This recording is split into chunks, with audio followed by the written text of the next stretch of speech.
বন্ধুরা, এই হচ্ছে আমাদের চামচ, এই দই, এই হচ্ছে প্লেট, এই হচ্ছে রুটি। আজকের আমাদের লাঞ্চের জিনিসগুলো দেখাচ্ছি। এ হচ্ছে জিরা রাইস, এ হচ্ছে সফেদ রাইস, সাদা ভাত, এটা হচ্ছে সয়াবিন আলু দিয়ে একটা তরকারি, এটা হচ্ছে মুগ ছোলার ডাল দিয়ে তরকারি, এটা হচ্ছে ডিমের কারি, এটা হচ্ছে সন্না কাড়া দিয়ে একটা ডাল, এটা হচ্ছে রসম,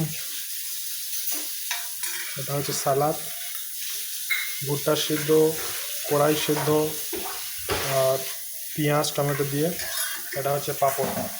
আজকের হচ্ছে আমাদের এই লাঞ্চ পুরোটা, যে যেরকম খেতে পারে। এটা আমাদের পানি খাওয়া